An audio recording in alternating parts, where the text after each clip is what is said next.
What's going on, CGers? I'm your host, Aaron Lloyd, and this is episode 59 of The Creation Grounds. If you've been rocking with me this long, I appreciate you, and if you're just joining, welcome.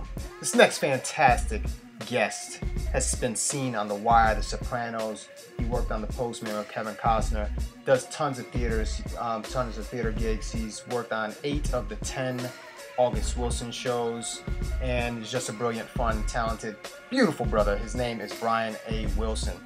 And in this episode, we talk about the hustle of being an actor. He drops some nuggets of wisdom from his breadth of experience within the industry, favorite celebrity encounters. He talks about the balance between building an acting career and balancing your family life and what that is, what the specific grind is and routines that he has in place to generate gigs and jobs for himself, and just much more that I think is going to be valuable to you. So tell a friend, share it, refer it to other people, and let's get to the show. Welcome to another episode of The Creation Grounds. I have the brilliant, talented Brian Anthony Wilson on with me. How you doing, Brian? Brilliant, talented, and beautiful. Brilliant, talented, and beautiful. Can't forget that one. Thank you. Got it. Philly native. You an Eagles fan? Man, they broke my heart too much, man. I'm happy for fans who follow them, but I could not emotionally invest in them, man. They broke my heart too much. But I was happy they won the Super Bowl. But no, I don't watch. In fact, I went to well, he left the team now, but I used to work with Steve and Calvin Clemens, who are the father of Corey Clemens, who won the Super Bowl and did really good, number 30, but they traded him. I think he's in Dallas now, actually. So, but no, I admire people who are diehard fans, like my boy Rod Dion, Roderick Slocum, and some other people. But nah, man, I can't. They break my heart too much. So I feel you, man. I'm a Jets fan, so I've been there, done that. It's like a womp womp every season, man. Womp womp womp. So Yeah, I know the pain. So Philly born. Tell me about a defining moment in your youth growing up in Philly. A defining moment in my youth. Wow, probably almost getting shot when I was with my cousin. Back in the gang war days, and we heard the gun jams, and then we saw these guys with a gun out their window riding by, and we dove for cover. So that was a defining moment because it scared the Jesus out of me. And maybe that was God's way of saying, "No, you ain't going out right now. You got work to do, boy." So. And then you decided to become an actor. From that, you're like, "This is too much. I gotta act." No, that didn't happen until way later. Later. Yeah. No, I was in my 20s, 23, I think. Oh, so what triggered that for you with the acting thing? Is it what you didn't always want to act? No, I didn't know that. No, I used to sing with a R&B band called Perfect Blend, and in the early 80s and 90s. And I wanted to improve my voice. So I went to Freedom Theater, which is one of the few, black theaters, Freedom and Bushfire in Philadelphia, North Philadelphia, for vocal lessons. And as part of the curriculum, if you were a vocal major, you had to take a movement class and an acting class, which culminated in like a little showcase after 6 weeks. And then the next semester I went back as an acting, concentration person, and I was in class for 2 weeks, and I got thrown into a play, not because I was great, but because they fired 2 people and they needed a warm body. And I was like in a play before I saw a play. So, and that once I heard the response from the audience and got that applause and laughter or whatever, I was hooked, man. I was like a junkie. And so that's when it started, 1983, 84, somewhere around then. Before you were born, young man. Yeah, and that's phenomenal. I thought you might have been the kind of actor that always knew it's what you wanted, because I know we were talking, you said I think you said 7 out of the 10 August Wilson plays. which is a feat. 8 out of 10. Yep. Yeah, and I just unfortunately, well, no, I had submitted because there's two people. Somebody's doing radio golf and somebody's doing Ma Rainey, which are the two I need to do. Mm-hmm. And I submitted, but didn't hear back from either one of those. But I did just hear back from I submitted for 7 Guitars, which I have done already. Actually, 7 Guitars was ironically, my 7th August Wilson piece. And I did that at People's Light. But they must have lost somebody because the casting director came back and asked my avails. But I'm supposed to be shooting a film during the time. I think it's, yeah, I have a conflict though. So, but and that would have been out of town again for 2 months. So I don't know. And I was already out of town for 3.5 months away from my family, which I don't really like to be doing. I mean, I need to work, but. Well, talk about that a little bit, because I think that's something that a lot of people might find valuable, because this kind of what's the word I'm looking for? Kind of like mobile. That's not the word I'm looking for, but us as actors, we have a very kind of migratory. Yeah, exactly. Migratory career that kind of can keep you away from family. So for you and for anybody listening, what is it for you in terms of balancing that life-work balance? And do you find that how does that work for you? How does that function for you? Well, I mean, before my daughter was born, she's 13 now. In fact, the last time I did kind of like I was kind of getting known or getting a little name in the regional theater thing. And the last thing I did before she was born was Jitney. It was a co-production with Kansas City Rep and Arizona Theater Company. We were in Kansas City, Tucson, and then Phoenix. And it was like 3 months of doing that play on the road. But at the time I was married. We got married in 2005. But, I did the play and I was away. But once my daughter was born, and actually my New York agent had retired too, and he was my link to the regional theater thing. That too, but I didn't want to go out of town for that kind of time with my daughter being young and stuff. So I had gotten away from that. I mean, I had done a few things in recent years, like Fences I did, but I was only away it was a month altogether, and I came home at the 2-week mark. So, I was only away for 2 weeks at a time. And she was, how old was she then? Like 10. And then I did Thurgood one-man show in Maryland, but I would come home on the weekends, so it wasn't that bad. But, so I had, gotten away from doing any regional theater. And then, of course, that's the only good thing about the pandemic was, spending a lot of time with my family, my daughter and my wife. Because before that, I mean, I was doing theater in town and stuff and doing projects in town, but if you're doing theater, you're away 6 days a week, and especially during rehearsals. I mean, once the show is up, then you're going about 3 hours. But yeah, so that's the tough part, especially when I did after the pandemic. The first thing I did was 2 months in St. Louis doing King Lear, playing Gloucester. So that was tough being away from them for 2 months. And my mom was older, she's in her 80s, and so yeah, that was the tough part, being away from my family. And I kind of had to compartmentalize and kind of almost close part of myself down, because if I thought about it too much, I would get sad. Yeah. But luckily, we had video stuff, and I could see them and talk to them. I mean, my daughter, she gets a little nervous sometimes, or shy, and so around you too. Really? Yeah, just didn't like to be on camera a whole lot, so I would have preferred it every day, but yeah, she didn't want that. So, but anyway, I talk to them every day, but that's not the same. But yeah, so that's the roughest part. Yeah. But yeah, so, and then I'm going to be going away for 10 days to Puerto Rico in March in October. So, but at least it's just 10 days as opposed to like months. 10 months. Yeah, 10 weeks. Yeah, so. Well, that's cool. It's it's important to know that, and just like you said, it is a feast and famine kind of thing. So Even with me, like future planning and all that, it's something I think about all the time. So it's just useful to hear that. I'm sure listeners will hear take value out of that as well. For you, you've had a very longevitous career.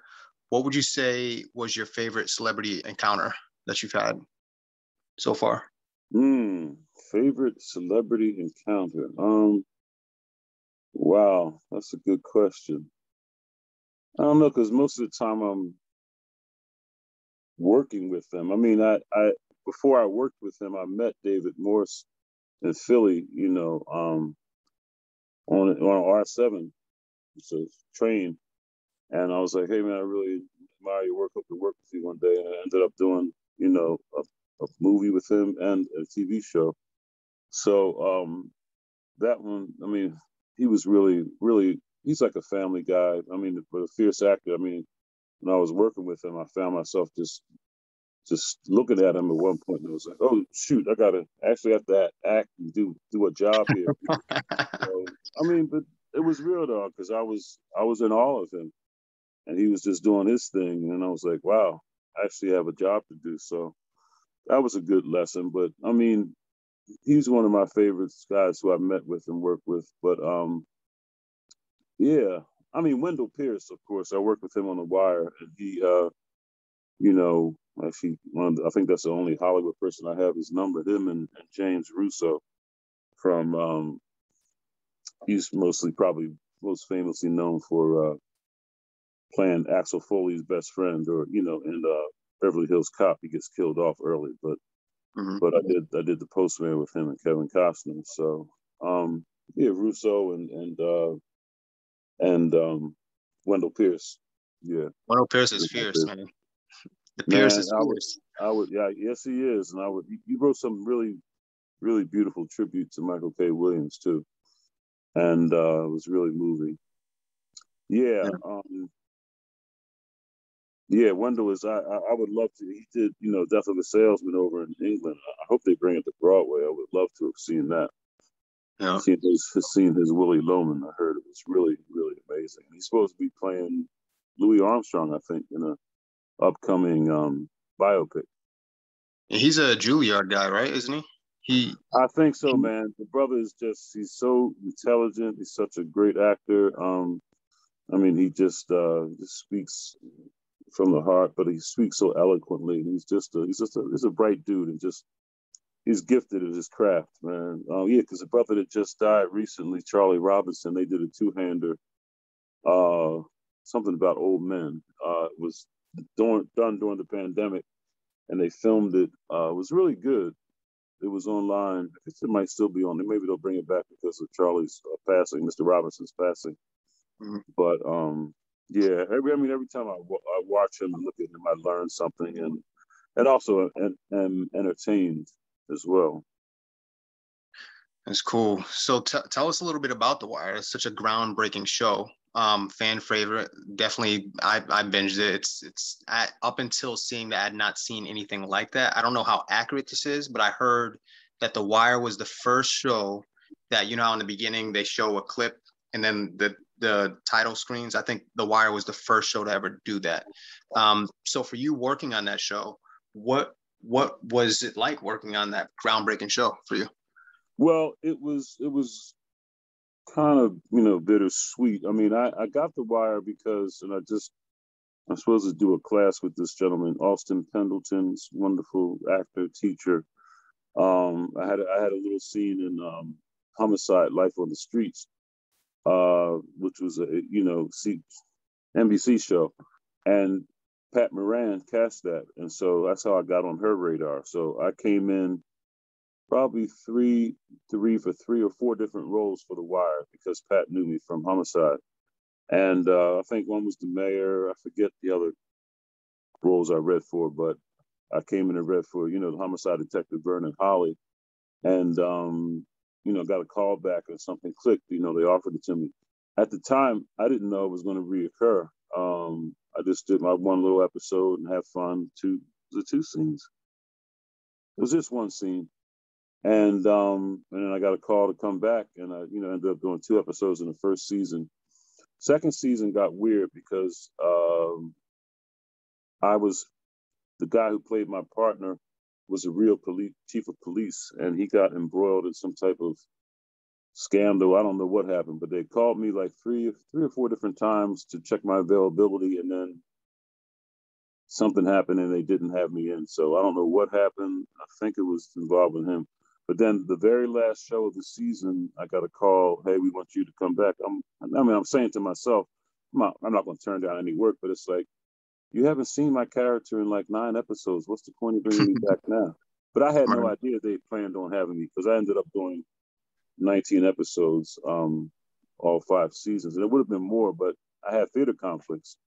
Like the last season, they wanted me in the first 3 episodes, but I was playing Othello, so I was only off on Mondays. So when I was done, I called them and said, hey, I finished the play, and they had me back in. But yeah, so it just was a great learning experience. I mean, and the other thing is, though, because I was a local hire, hired by Pat Moran through Baltimore, through coming down there, I didn't go through an agent or anything.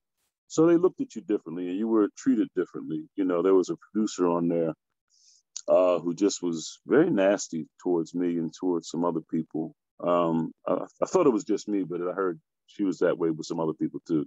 Some people who weren't like series regulars and stuff. And just attitude, and just looked at me like I was a piece of crap. And yeah, but that was the bad part. Just if you were a local hire, in my experience anyway, you were looked at as less than. You know, even though we all contributed. I mean, I was a small part of something that great. And I would always would be forever grateful for that. But yeah, I just learned a lot by just being there, and you know, watching Wendell Pierce and working with him, and Frankie Faison and so many other great actors. I can't think of the brother's name right now. He was on Oz too. Lance Riddick, he was really cool too. So I just learned a whole lot, but you were kind of on your own devices, your own auspices when you were there, because kind of like, and at one point, because they were, I guess, because I used to get a full script, but then, and not my character wouldn't have that much to say, so they would only send me the scene or 2 that I was in, because of, I guess, concerns about pirating, and I guess because somebody, I think, something got leaked before, so after that they would just give me my little sides, and I really wouldn't know what was going on, and sometimes, you know, nobody even kind of explained it. You kind of had to figure stuff out on your own. I mean, characters on my level anyway. It was like, so what happened? What's been going on? You know, kind of actually doing detective work to see what was happening in the storyline that I needed to know that was pertinent to my character.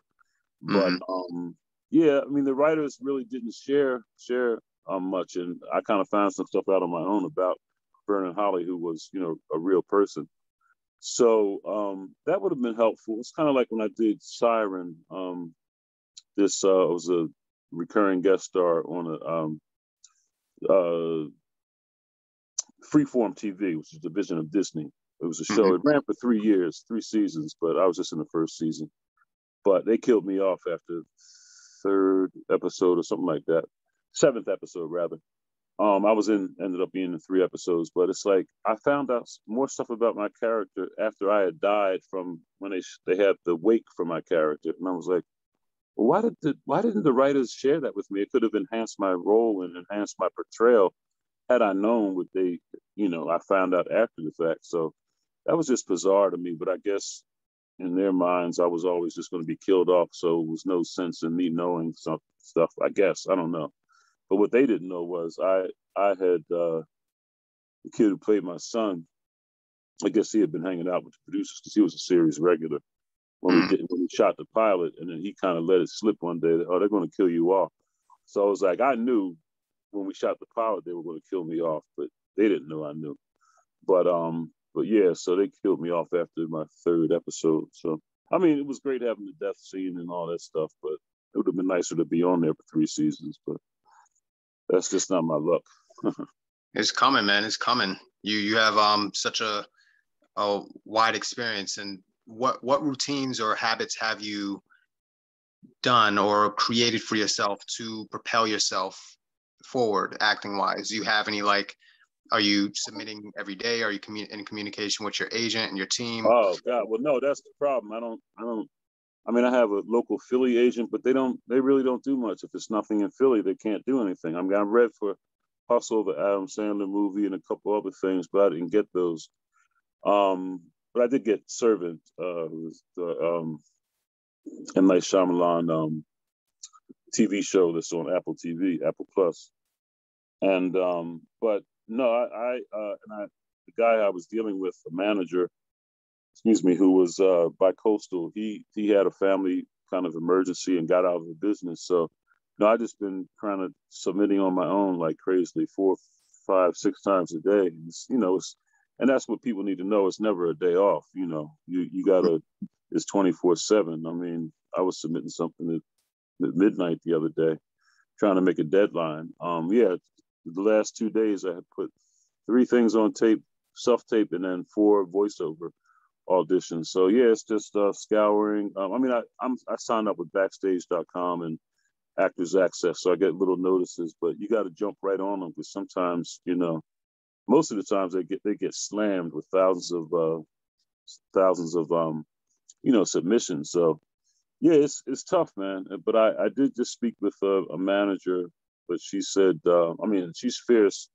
She says she believes that I can get some series regular stuff, but she said, I have to sign with her exclusively, which is like I haven't done that before. So, but right now, because a couple of things I auditioned for theater-wise, I didn't get, and I know I was, but it was nice that they informed me that I didn't get them. So I have nothing theater-wise next year. Mm-hmm. So I'm going to have to focus on film, TV, because there's nothing I mean, I did just get an inquiry about my availability for a piece, which coincidentally starts on my birthday, the first day of rehearsal. So I was like, oh, could be a good omen, but it's a thing that I would have to go out of town for. But it's just an inquiry of availability, not an offer. They sent me the script to read, but yeah, so I'm going to have to focus on film and TV because there is no right now any theater on my horizon. So yeah, it's just the hustle, man. The grind is real. And what would you tell yourself maybe 10 years ago that would help you? What advice would you give a younger you? Oh, well, certainly, well, I have a website. I should have a damn website up, but I don't have that yet. And just I was just talking to my wife about this. I was close to a series regular for this thing called Do No Harm. I mean, it ended up being they canceled it after like 5 episodes, but they ran them all. But it was between myself and a guy in LA, and I should have said I didn't have any conflicts. I had this little thing I was doing in New York, like it was one step above of like a stage reading, basically. And I should have said I didn't have any conflicts. I would have had to drop out of that, kind of screwed them. But I would have said, don't say you have a conflict there and just deal with the consequences afterwards. Because when they did a full production of this piece, they went with somebody else anyway. So I was like, yeah. So I should have did that. And then another thing was a show that I did that I had a certain theater company that I agreed to do a 1-day thing. And then right after that, maybe 2 days later, I booked 2 scenes on Blue Bloods. And if I took it, then they would have to call my understudy in and have them, the whole cast, come in and go through the show. And I was like, I was trying to be a team player, but that was just this little $100 job that ended up costing me, with residuals and everything, probably well over $6,000-7,000. So I would go back in time and not do that again. I would just, and then that theater ended up not calling me in for the next 2 years. I mean, I don't know why. I didn't do anything. I lost money, and then, not that they penalized me for that, because they, I did the right thing. I'm sure as far as they were concerned, but anyway, it's just weird. So those are 2 things I would change, but I wouldn't change anything before my daughter was born if I could go back in time. But yeah, those two things. Of just being more about the business part of the show, and selling myself short and showing my time and effort and is worth a lot. So to be more cognizant of the business part of the show business. And I guess that kind of, I was going to ask you next, what do you believe today that you didn't believe 5 years ago? But that probably is in line with just educating yourself more on, or doing more of the business part of the show, right? Yeah. And just, working, as my wife says, work smarter, not harder. But I mean, Yes. I try to work hard, but yeah, there is a way to work smarter too, which I'm trying to learn and be more cognizant about too, because we're always juggling stuff, man. Even when you have a job, you're looking for the next job. Yeah. So, and sometimes it's hard to, give your total focus to something. Just like I was saying with our piece, labor, I would have loved to have explored more before we got on screen, but it just the timing kind of got away from me. So, Yeah. but yeah. So just being more judicious with time too. It's a precious commodity. 100%. Are you a reader? What book have you gifted the most in the past year, would you say? Oh God, no. I mean, I honestly don't have time to read because I'm always reading scripts and submitting stuff. I mean, I have 4 scripts right now I got to read because I'm shooting them. Yeah, Wednesday, Thursday, Friday, and yeah, scripts I got to read and lines to learn. So I honestly don't know. I mean, I read comic books sometimes, but I haven't even read them in a while. You're a Marvel fan? Huh? You like the Marvel universe, the Marvel movies? Oh, yeah.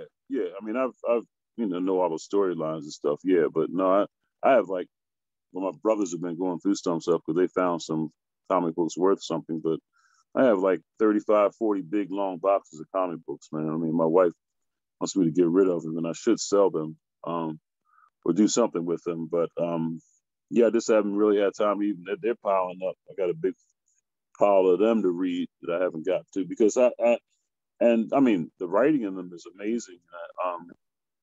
A lot of them, and of course, you see that in the movies, and a lot of those screenwriters have their background in comic book writing. I mean, it's really a great genre.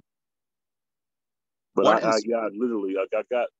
got a bunch of books up here, a lot of biographies, some actors and Obama and stuff. I haven't read any of them yet, but I hope to one day. Yeah. Well, what inspires you nowadays? Oh, well, I mean, people who are great at their art. I mean, I love going to see people. I mean, I'm kind of known here for, trying to be supportive of other artists and, especially if I'm not doing something, especially since I won't be on stage, I'll be going to see a lot of theater because it inspires me to, one, be better, and two, just seeing people doing work on their craft on that stage is always inspiring to me. So I'll be definitely going to see a lot of theater. Actor friend of mine is in Thoughts of a Colored Man on Broadway, so definitely want to go see him. And it's a brother from The Wire that's in there too. So see that. And it's another actor that I know, Rob McClure. He's the lead in Mrs. Doubtfire on Broadway, so I want to see that. And also see Ruben Santiago Hudson's portrayal in the Lackawanna Blues. So yeah, that's what inspires me, seeing great work, especially live work on stage. And I'm watching some streaming stuff, not a whole lot, mostly comedy stuff right now. But that's what inspires me, seeing great art. What are you working on currently? You said you have 4 projects, some slated for next year. Where can people find out about those projects? Do you know where are they gonna do the film circuit? Are they? Well, I mean, there's a couple things out right now. There's a movie called Shimmer that I did that's out. Kind of like a horror movie that's available on a lot of different platforms. Right Before Your Eyes, it's kind of a metaphysical movie that's out in Walmart and on a lot of VOD platforms. Also, Room 9, I just shot the sequel to that. Like yeah, the last couple of weeks I shot that. So the other things it'll take a while for them to come out, but one is called Aurora, and the other one is called A Cup Full of Crazy, and then another one called Finding Christmas, which I'll be shooting this next week, and shooting one part now, and I'm shooting the other part in November. So that's interesting. But yeah, but Shimmer and Right Before Your Eyes and Room 9 are out now in a lot of different platforms online and stuff and such. And I ask all my guests this. When you think of the word creative, who comes to mind for you and why? Creative. So many people, but right now I would say Ty Lee because his writing is very creative. I really, and it's weird. I just got an email about a play I didn't even realize was Ty Lee's that I auditioned for. And they were like, "Thank you." We went in a different direction, but I was like, "Oh my God, I'm doing a Ty Lee play right now." And I'll share the thing with you, the name of it when we get off, but chat. But yeah, so Ty Lee, man, I mean, the brother is, he's very creative, very inventive, wonderful writer. So yeah, and writers, I mean, they're coming with stuff out of their heads. So we're just saying the words, but I admire people who can write the words because without that, we don't have anything to say. Yeah. So, yeah, writers are the most creative to me. Yeah, and Ty Lee is what I'm dealing with now. I'm so glad I met the brother, and I'm honored to speak his words. And that's Ty Lee Scheider for anybody listening. Great brother, NYU grad, playwright. Brian and I are currently in a show. What's that? You have him on. He is. He's actually, I recorded his episode. It's coming out pretty soon. Ah, there you go. Yeah. So Ty Lee Scheider, check him out. And how can people connect with you, Brian? I know you said you're getting your website up and running. If any agents or managers are listening to this and are interested in meeting you, how do they reach you? All that kind of stuff. I have a public profile on Facebook. Instagram is brian.a.wilson.1217. So Facebook and Instagram, people reach out to me there all the time. I've gotten some work from Facebook, so yeah, they can reach me on there and Instagram. Thank you for coming on. Wish you all the best. My brother. Wish you the best too. It's been great working with you.